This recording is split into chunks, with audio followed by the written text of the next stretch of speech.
Welcome to ExplainerCast, episode 18. I'm your host, Dave Smith. And this is Shane Swenson. And we have some explaining to do. Today, we continue our saga about telecommunications, where we left off last time talking about DNS, the domain name service, and how the internet translates names into numbers. Yep. And today, we're going to continue on that saga about another problem that came up pretty quickly after the internet was created. Right.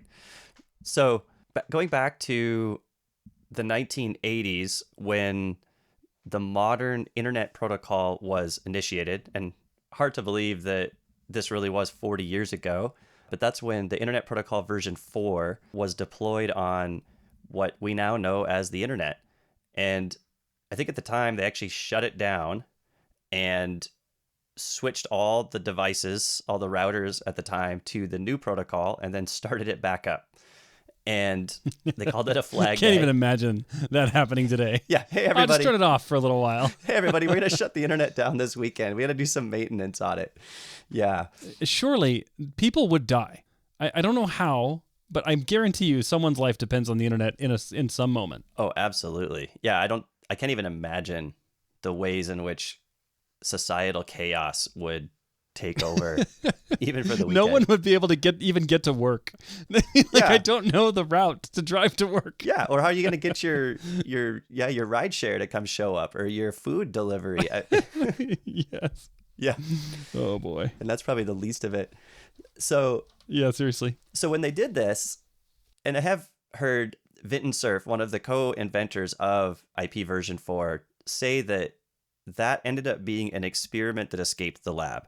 So they didn't really intend that the whole world was going to run on this network, on this protocol in 1984, or maybe it was 83. It was in the early 80s when they did this. But they still were looking ahead, and they said, well, we want to make sure that this does scale. And I think at the time, the human population was less than 4 billion people on the planet. And so they said, well, these 32-bit IP addresses, which give us more than 4 billion unique addresses, that's more than there are people. And this was when the personal computer was just beginning to become popular. And so there still weren't that many of them out there. So the number of addresses compared to the number of computers on the planet was far in excess of what was needed at the time. So I think they felt pretty good about that. It's just completely underestimated the success of this project. Yeah. And probably the longevity of it too, because it was more than 10 years later when the commercial form of the internet became available. So the US government had been running it as a series of research and development exercises, and then they released it into the commercial world in the mid 1990s. And by then, personal computers were much more prevalent. And really, that's when, outside of the research world, outside of universities and research labs, ordinary citizens could get on this network. And at that point, the number of people and devices connected increased very rapidly. Mm-hmm. Still far less than 4 billion. However, there was another problem. And the problem was they weren't handing out addresses one by one. And there's a good reason for this, because the routers at the time wouldn't have been able to handle a 4 billion entry routing table. So it was important to allocate the addresses in blocks so that the core routers of the internet could just look at a prefix of the address and route it. But they made half of the address space into these huge blocks called Class A addresses. And each of these blocks actually had millions of IP addresses allocated to it. I think around 16 million IP addresses per Class A block. And so these went to different colleges or research labs, none of whom had any need for that number of IP addresses or that number of computers. But nevertheless, the addresses were only available to those institutions, not available to all the other people who were now trying to join the network. Yeah. And so the remaining addresses for the commercial enterprises, the internet service providers that were enabling ordinary people to connect to the internet, was relatively constrained. And so... Yeah, and Shane, we might want to point out, there are only 256 Class A blocks. There's half that. There's like 120, 127, 128, like half the address space. was Oh, so you're allocated. saying, I mean, so numerically they could have allocated 256 Class A blocks, Right. but they allocated half As of Class A. them. Yeah. They allocated So half of them that's to like 128 institutions had half the IP addresses on the entire Okay. internet. So 2 billion. So of the Yeah. of the 4 billion possible IP addresses for the internet, half of them were just given away in the 80s Basically. to these institutions. Yeah, to the ones that were there early on and grabbed them. Okay. And so then they had this other scheme. They had Class B addresses, of which there were some number, and then what they called Class C, which were even smaller. And a Class C could have 256 unique IP addresses, which meant 256 unique computers at the time. And those were the ones that were allocated to the latecomers, essentially, most of these commercial enterprises. And so the result was that if you were starting up an internet service provider and say, hey, we're going to provide dial-up in your town, you had to go ask what was called the regional internet registrar for a block of IP addresses for your network. And they were probably going to give you one of these Class Cs and say, here's 256. And when you use those, come ask for more and come ask for more. And so you had some of the institutions just reveling in unlimited seeming IP addresses, and then others were very constrained. And the ones that were constrained were actually the ones that were, again, onboarding all the people that were now joining the internet for the first time. So this created a real supply problem where the addresses weren't necessarily being used, but they had been allocated. And this was called IP exhaustion. And there was a, call it, proper technical solution, which was something called IP version 6, which basically the idea was, well, let's quadruple the size of the address. So instead of a 32-bit address, let's make it 128 bits. That's enough bits to give a unique IP address to every grain of sand on the planet, and plenty. And so we can fix this problem once and for all by upgrading to IPv6. But the problem was, even by the mid-1990s, you couldn't just shut the internet down, upgrade to IPv6, and then start it back up again. It already had become too critical of a piece of infrastructure, and now there were too many pieces of equipment that would have all needed to be upgraded. So the result has been that IPv6 exists, and we'll probably talk about that as a separate thing at some point. There is a migration taking place to get to IPv6, but it's going quite slowly, in part because a different solution came about. And that's the one we're going to talk about today, this idea of network address translation. Yes. A hack, almost, you could say. I would say it was a hack. And I think to the people at the time, it felt like a hack in the sense of like it was kind of a trick that was played, and it felt like a fundamental deviation from what you're supposed to do. So, yeah, should we talk about the motivation and how this came about then? Yeah, I think so. And I actually think maybe starting with a metaphor could be helpful here. Okay. I'm trying to think. I have a metaphor in mind, but it might be kind of crappy. Let's just go for it and see what happens. But, you can imagine those like apartment buildings in a big city. The typical New York City apartment building where at the bottom of the building at the front door, there's like an intercom. Yep. And you can press the button there and you can talk to people in the building through that intercom. But there's only one microphone there, right? Sure. And so different people could come on the speaker. Like if you're standing outside the building at the front door, different people could come on that speaker and talk to you. Yep. From different places in the apartment building, but there's really only one speaker. And so imagine if there was a shortage of these speakers, for the outside of these buildings. That's kind of like IP addresses in the 80s where they said there's only so many. So you say, okay, great. Another way to build this would be, okay, let's say I've got 1,000 apartments in my building. I could put 1,000 speakers on the front of my building. Sure. And that way you could have 1,000 conversations going at the same time. You could have 1,000 people. You always know when you're talking to one speaker from the exterior that exactly which apartment that sound is coming out on the other end. Yep. But that would be very crazy expensive to do. And so instead, they tend to build these intercom systems where there's one speaker and one microphone at the front door. And then there's another speaker and microphone in each apartment so that the people in the apartment can talk to you, but they don't each have a unique speaker. Right. And that is kind of like the solution that was proposed here to solve this IP exhaustion problem on the internet. Yeah, I think that is a good metaphor because, again, until this became prevalent, the accepted idea was that every computer connected to the internet would be fully connected, have a unique IP address. The routers on the internet would all know how to reach that IP address. And so each computer could initiate. We talked last time about TCP, where you could initiate a connection or you could receive a connection request.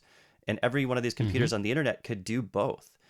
And any business or any household that connected to the internet would be given one or more of these IP addresses, assign them to those computers, and now those computers were fully connected to the internet. And that was the assumption in the mid-90s. So I have a story I remember from this where I had some friends who got together in an apartment, and this was after they graduated from college, where they had direct internet connection through the college, and they wanted to connect from their apartment. At the time, the high-speed internet was offered by the cable company, so they called up this cable broadband company to get internet service connections, and the cable company asked them, how many computers do you have? And there were 4 of them, so they said, we have 4. And the cable company then came back and said, okay, your price is going to be higher than our advertised price because we have to charge you for each computer an additional surcharge every month. And that seemed crazy to us, like why they would care. But the reason they cared was because they were going to have to they expected to give us IP addresses for each of these computers. And they were going to have to go ask for more from the regional internet registry. And it was going to be hard to get more because they were running out. So this was a limited resource they were charging for it. So our solution was just as you described, which was, how can we make it so that these 4 computers all essentially share one assigned IP address on the internet, so that they don't each need their own. And this is where the address translation component comes in, because we have to have unique addresses for each of them on our local network, but yet we're going to do some sharing when they connect out to the internet. So to set that up, and this is now something that is ubiquitous, like every office enterprise network, companies set up their networks this way. At home, when all of our devices connect to our Wi-Fi router, this exact same procedure is happening. And essentially, there's a hard separation between the internal network and the external publicly routed internet. On the external publicly routed internet, IP addresses are still unique. But on our internal network, we're also going to have unique addresses, but they may not be unique compared to all the other devices on other internal networks connected to this internet around the world. Yeah, exactly. Like Shane and I are both sitting in our houses now when we record this, and there's a really good chance, actually, that my computer that I'm using has the same IP address internally as one of Shane's computers or devices in his house internally. Yep. Yeah. And it works. It's okay. Exactly. And we'll talk about how. And so, in fact, there are a set of address ranges that are specifically allocated for private networks. And so the result is, each of our computers have one of these private IP addresses. And on my network, all of the devices have unique private addresses, unique from each other. But Dave, on your network, all of your devices have unique private addresses relative to each other. But there's, like you said, there's likely intersection or shared addressing between your network and mine, but we never see each other's private addresses, so it doesn't matter. Right. So when 2 of our computers want to connect to each other on the same network, like if I want to connect to my printer, my computer will just use the IP address of the printer, the private IP address of the printer, initiate a TCP connection like we talked about before. So we'll send a SYN packet with my source, the printer's destination IP address. The printer will respond back with its ACK, and we'll make a connection, and there's no translation required. But if I want to connect to, say, a web server on the internet, I have my private IP address. I know the public IP address of the web server because I did a DNS lookup to get it. But when I send my packet out, it has my private address as the source. It has the web server's public address as the destination. And as my packet leaves my network, we have to do something very important to make sure that that server can actually respond back to me. And what we're going to do is our edge router will perform this network address translation function, and it will replace my source address with my public IP address assigned to me by my internet service provider, so that the web server can respond back and it'll at least get the packet back to my edge router, my home router. Yes.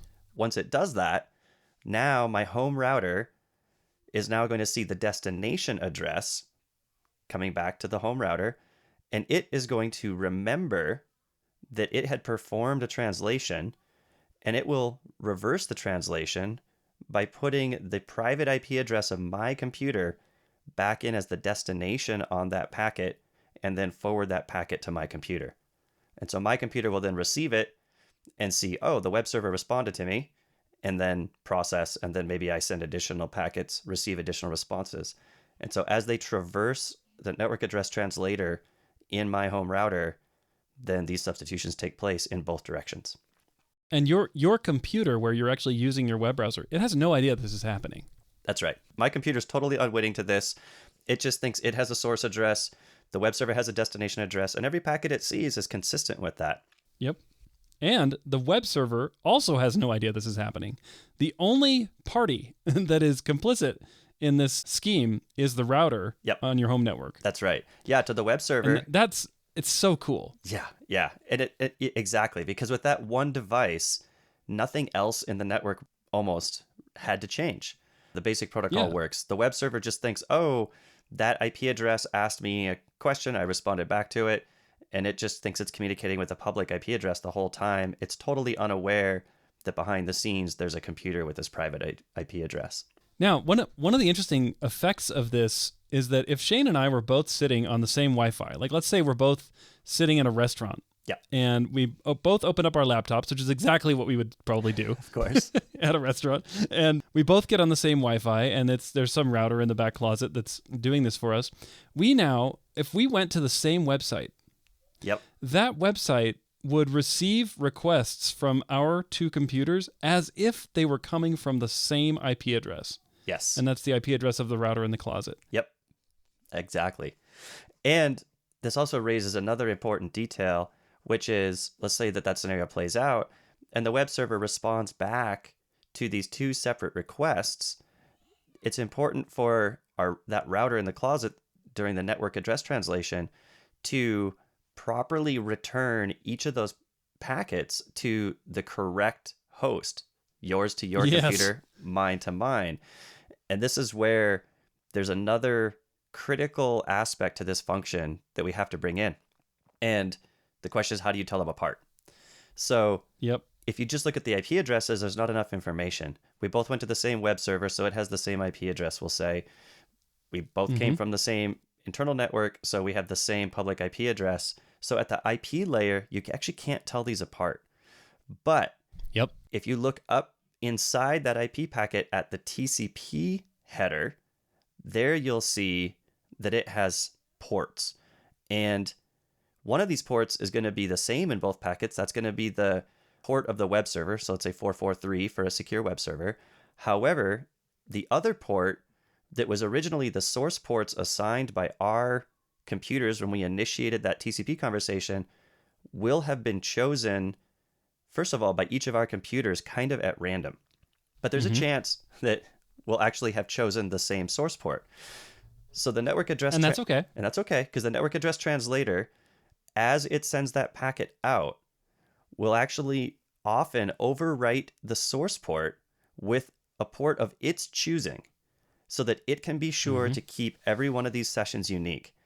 And then the return packet will have that port as the destination port, and that network address translator can look up in its recent history and say, which conversation did I put this port number in for? And then that'll tell it, this was the one that went to Dave's computer or came from Dave's computer. So I'll now swap the IP address to point to Dave's computer, and I'll put back the port that Dave's computer had chosen for this conversation so that Dave's computer doesn't know the difference. And then next packet comes in, I see the port, I look up at my table, this is the one that came from Shane's computer. So I'll put in Shane's computer's IP address, and I'll put in the port that Shane's computer chose for this conversation so that it goes back and then my operating system will understand what to do with it. It's so cool. One of the things I love about this and why I call it a hack is because the routing rules of the internet was supposed to live only in the IP realm. Yes. Yep. And TCP was a layer built on top of IP for a totally different purpose. Yep. It was built so that you could have two computers talking to each other with different applications running on those computers talking to each other. Right. And yet, it just so happens that through some clever accounting in the router layer, you can combine IP and TCP fields, specifically the source and destination address and the source and destination port number. Yep. And now you have a whole other kind of meta routing layer. Right. That allows you to now share public IP addresses with, multiple computers sharing the same public IP address. Yeah. And that really points out one of the controversial elements about this was that routers were supposed to just look at IP and just route. And they weren't supposed to be opinionated about the transport layer protocol that was being carried in that packet. But what we've just described is opinionated. And if I came along and said, well, I'm going to make my own special transport protocol that's totally different and maybe uses something other than ports to keep track of sessions or streams, this network address translator wouldn't know what to do with it and would probably fail to handle it. And so as these functions and devices proliferated in the network, they actually locked down the protocol stack to a set of well-defined and well-known transport protocols. And we talked last time about TCP 2 times ago, or in this saga earlier. We also talked about another transport protocol when we don't want all the overhead and the weighting associated with TCP. We could use something called UDP, which is just a message by message protocol. It has ports in it. And so a network address translator can do the same type of port and address translation with UDP as it can with TCP. And so that's fine. But if we wanted to add others to that list, it's very difficult. And there are a few other transport protocols supported by most modern NATs, but it is a quite limited set because they have to be specifically able to process every one of them in this bidirectional manner. Exactly. And let's say that you wanted to invent a new transport protocol. You would have to somehow convince hundreds or thousands of manufacturers of these routers to adopt your protocol. And it's just not going to happen. It's just completely intractable. Exactly. Yeah, you're not going to succeed. And so this is, I think, part of why when you see, and maybe we'll talk at some point about Google's Quick protocol, which is an accelerated communication mechanism specifically for web traffic. And it is built on top of UDP. So they actually added what you would almost think of as a transport protocol, but it sits on UDP so that they can just rely on the fact that the network knows how to handle IP and it knows how to handle UDP, and then everything else looks like an application. So they almost built Quick, if you will, at the application layer as opposed to at the transport layer, maybe where it would really belong, in part because that way it works with all of this deployed equipment that's out everywhere today. And I think we might want to mention that because this network translation, this address translation that's taking place at these routers is completely invisible to the edge nodes, you can actually stack these things up. So you could have a router that's doing a translation behind another router that's also doing translation behind another, and so on and so on. And so you could build up a kind of gigantic internet of not totally connected devices behind all these private networks that consist of private networks, which consist of private networks, and so on. Right. I don't even know how deep you could go, but pretty darn deep. Yeah, and I don't know what the constraint that really limits you would be. There is another address space that was specifically allocated for what's called carrier grade NAT, which was intended for service providers. And so the case to think about there is, like here in the US, lots of IP addresses were available because this is where the internet started, and so they grabbed a lot of them. And so most places here in the US, your internet service provider has enough IP addresses to give one to every subscriber, and then your home router performs a network address translation function for all the devices inside the network. But in other parts of the world that were later to join the internet and didn't get very many IP addresses allocated to their regions, the internet service provider may not even have an address for every subscriber, for every household, say. And so they may have to assign private addresses to each of their subscribers and then perform a second layer of network address translation when they connect to the public internet on behalf of their subscribers. And so that's one of those cases where you'll have an explicit what's called a double NAT. So in my private network, I have my private addresses. They're translated to my carrier's private address space at my home router, and then at my carrier's edge of their network where they connect into the internet, they're translated a second time. Interesting. I've never had an internet connection like that. I've only had one layer. Yeah. Which is kind of nice, actually, because then you get a public IP address. Right. Yeah, I think this is more common in Asia, where, again, there's a lot of devices now, but it was later to join the network. The other case where it's not exactly that, actually a case kind of like that, would be on your mobile phone. So modern mobile phones often support IPv6, but prior to, say the last 10 years, your mobile phone was going to be IPv4 only. And chances are your mobile provider had a carrier grade NAT where they connected into the internet.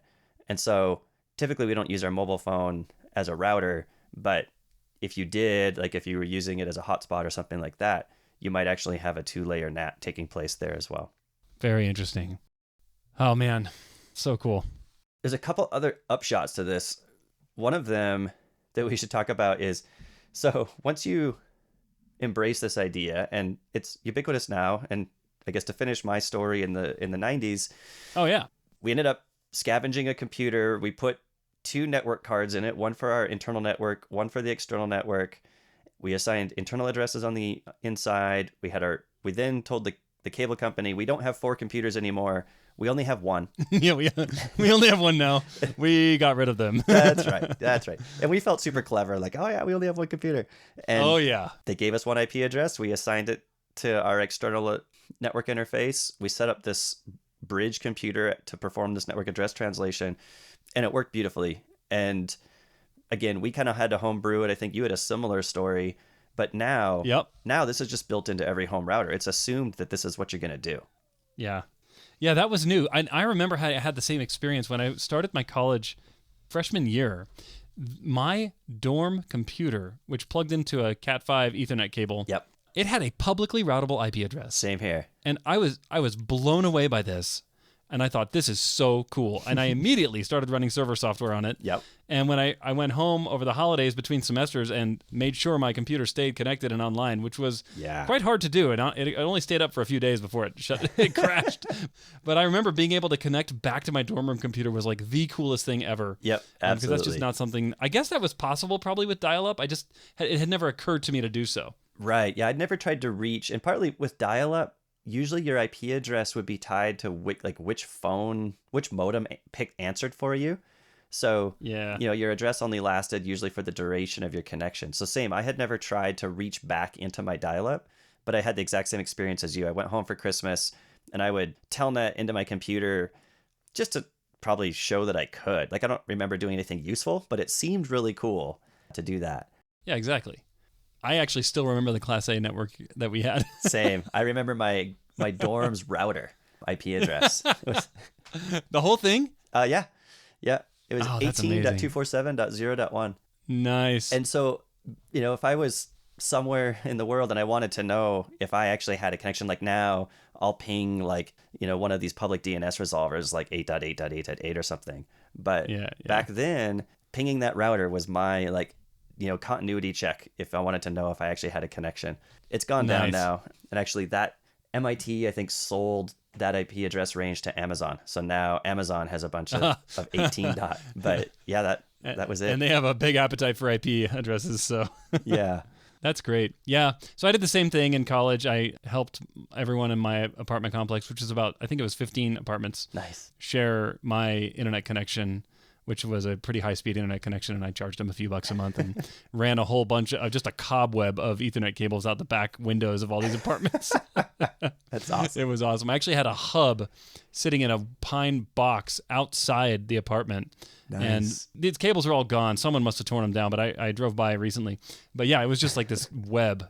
It was like not World Wide Web, but like apartment building wide web. Yeah, there you go. That's awesome. It was awesome. Same thing, cheap computer. It was like a 90 megahertz computer with two network cards in it. Yep. So fun. Yeah. And so if you contrast that dorm room connection you had where you could run your own web server on it and you could connect to it from anywhere that was connected to the internet, once you put this network address translation in place, things change. Mm-hmm. When you're on the private network, you can still reach out and connect to, say, web servers or other services, no problem, because the NAT remembers that you initiated that conversation and it's waiting and ready when the response comes back. But if you want to run a web server, say, on that private network, in the way we've described it so far, it's impossible to directly connect to that computer from outside, because from the outside, Yes. you got to connect to the public IP address. The NAT receives the incoming packet, looks up in its table and says, I don't have a record of this being part of any active conversation or session. And so it's going to drop the packet on the floor. Yeah, and you might think like, okay, could I spoof my way into that thing? And the answer is not really, because you would have to get a lot of things right. First of all, your source IP address would have to be one that one of the internal computers is already communicating with, Yep. so that the router has an entry for it. And then on top of that, you would also have to guess the port number that it was using, the source port number that the NAT Right. entry had been using. And so just that first point I made is probably enough to say, well, it's just not going to happen in any meaningful way to break in, because once you've established a connection from within, from one of these private IP addresses, that's enough to say, okay, I trust this computer enough on the outside, enough to communicate with it. Right. And even if you did, you're only going to be able to inject into that TCP session. You're not going to be able to initiate a new one, which is typically what you want to do when you connect to a server. So this creates an asymmetry. The devices on the inside of the NAT on the private network are only on demand, essentially available to connect to services on the public internet. They're sort of half connected. And if you want to run a server on the inside, you could do something for that. There's something called port forwarding, where you could statically configure and you could tell the NAT, if you receive an inbound connection request for port 443, then here's my web server. This is its IP address. Just forward it there. So you can expose a device, but you don't get this on demand. We're all sharing the IP address on our own accord behavior. So this really imposed, in addition to the imposition of selected transport protocols are the only ones supported, this also imposed an explicit client versus server asymmetry for how we connect devices to services on the internet. And Yep. and so now we very explicitly know this. Like, there are web services or internet services and servers, and there are clients, and it's a one-way door. Yep. And that's not what was intended for 1980s and 1990s internet. And so I think to a lot of the pioneers of the internet, these two constraints, and maybe a third, which is kind of an aesthetic constraint, which was that routers were sort of supposed to be stateless and just forward packets. And here now you're remembering things and you're keeping track of things, and that's complicated, and it has some problems it introduces as well. This was really seen as a not cool thing to do. And you called it a hack. And it was sort of, it was half clever and half sort of evil in the eyes of many. But at this point now, it's the expected way of doing business. And it actually has a couple of nice benefits. One of them is it was kind of the beginning of a firewall. And by a firewall, we mean essentially a filter that prevents traffic you don't want flowing through into your network from getting in.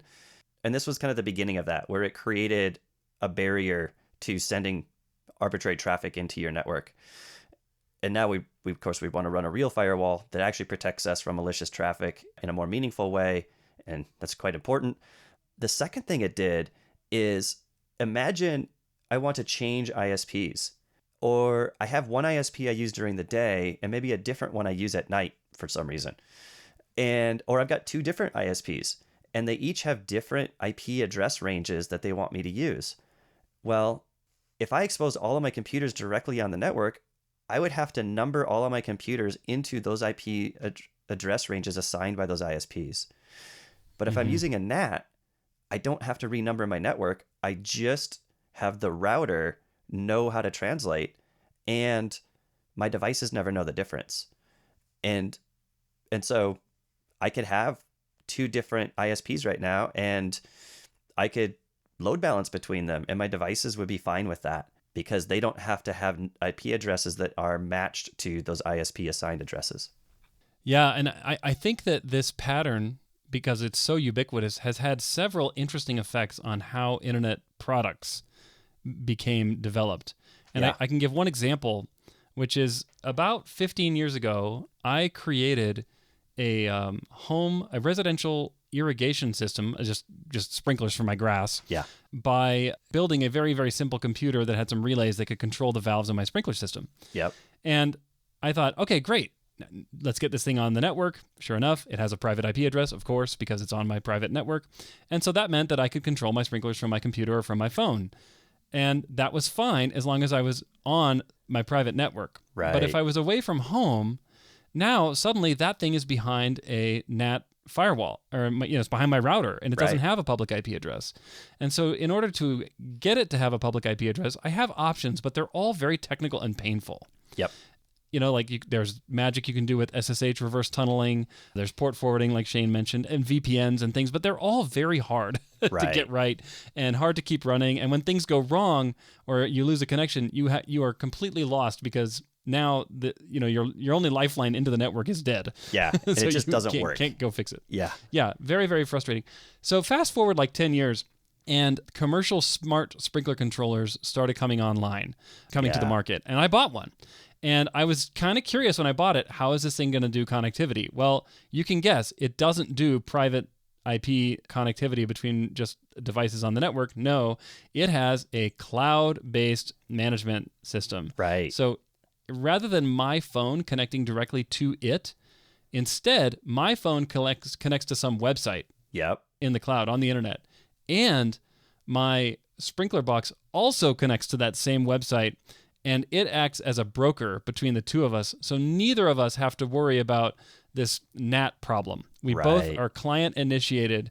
And so it initiates a connection to the cloud and it can receive commands from the cloud because it started the connection. And my phone can connect to the cloud and do the same. And this is what we are seeing with smart thermostats. It's what we see with Alexa Echo devices. It's what we see with smart ovens and everything else. They all want to connect to a third, call it a third party, because you have the device, you have you, and you have this third service that allows it to all work. Right. Yeah. Sometimes called like a rendezvous service. And yeah, this problem was called NAT traversal. How do you get your packets across the NAT? And this is, I think at this point, it's these kind of accepted ubiquitous solution, which is create an endpoint on the public internet, typically a cloud service. And we're just both going to connect to that because we at least know that's going to work. Like that's the new definition of internet service that you can pay for, is my devices are able to connect to public devices on the internet and send and receive traffic. It's not that they can connect to each other or anything like that. It's really I can reach out. And so that's what all these applications, specifically IoT or Internet of Things, have had to do to support it. Yeah, another example being there are cases where you also wanted to reach in real time. Like if you have a voice over IP telephone, you need the phone to ring when somebody dials you.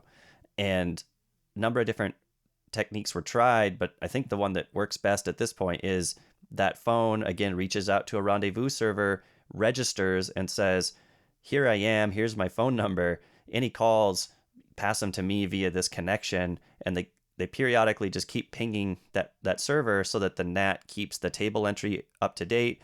And that way, at any point when they need to receive a response to say, ring the phone, then they're available to receive that message. And we got to mention one more very interesting eventuality that came from this. So in addition to the fact that now all these cloud services have become ubiquitous, which brings with it its own set of trade-offs, there is still a need in some use cases to do direct connection, and I say direct in air quotes, but without a third party. Some of those use cases are real-time video and audio on the internet.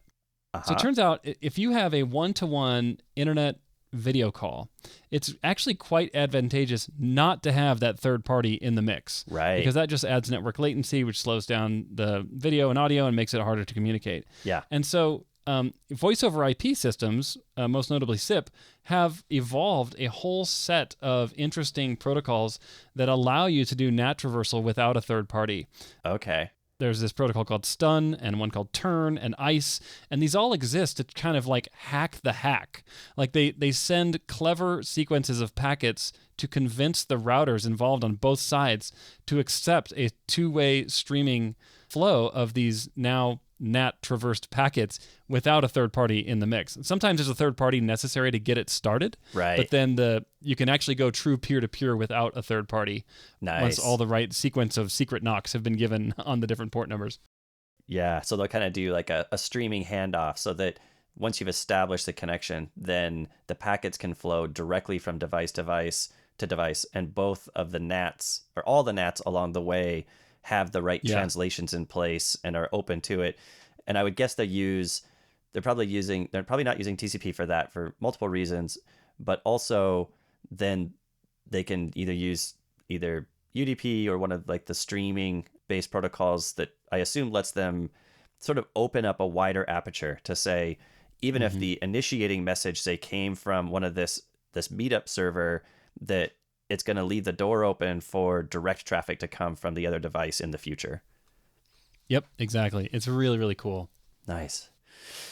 So yeah, it's solved a problem, but it's required a whole different type of engineering and problem solving for these modern applications that don't just have a simple client server architecture, at least by default. So the result of this is actually quite remarkable. Again, early 1980s, 4 billion IP addresses.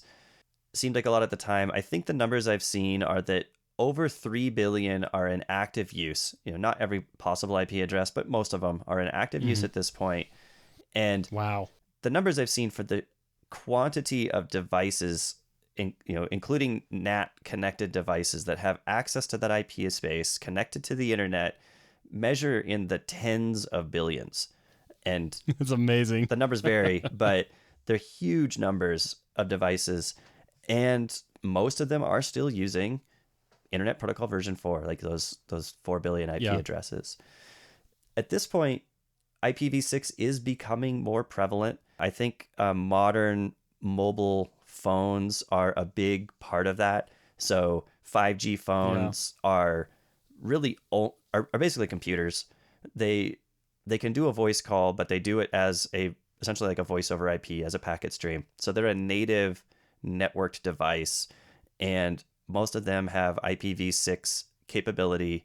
And so the mobile phone providers will use the IPv6 capability within their networks. And if you're connecting to a service that is still only available over IPv4, then usually the mobile provider will perform a NAT function for you in order to get you that IPv4 connection. But I've seen more and more where, from my mobile device at least, I can get a direct IPv6 connection all the way out to a web server and back. I predict, and it's risky to predict, but I predict that in the coming, say, decade, even as IPv6 adoption grows, we will still probably not move away from the concept of a NAT-based or some kind of masquerading system for home use. Yeah. And that's just because I don't want my stupid TV on the public internet routable from other servers. Right. And so that problem has to be solved somehow, because there's just no way I'm going to manage a patch cycle for all the 20 plus internet enabled devices in my home. Yeah, you would never want to turn the firewall off, and the NAT kind of helps you with the firewall function. And I think the other one is you don't want to renumber your network. So it seems convenient. You can even do kind of a simple, like what's called a stateless NAT for v6 to v6, where there's enough unique bits in your v6 IP address that you can just reuse those on the other side. So you can kind of have a one-to-one, if you will, if you need to renumber from like your internal address space to whatever your ISP assigned address space is. So you can do it with a simpler device that has fewer of the shortcomings of full stateful NAT, but still gives you the operational benefits that you control your network on your terms, and you kind of connect to the internet through this interface, this kind of partitioned interface that lets you do it again on demand and not just in a wide open fashion. Yeah, it makes sense. I'm sure I'm not the first person to think of that problem. Mm-hmm. I think it's a a bit of a downer to some people in the networking community who've kind of just been waiting and waiting and waiting for IPv6 to go erase the scourge Yeah. of NAT from the internet. But Nope. I think that cat's out of the bag at this point, and it's not getting back yet. Yeah, for sure. All right. Is there anything else we need to explain about how to cram tens of billions of devices into 4 billion addresses? I don't think so. I think we did it. All right.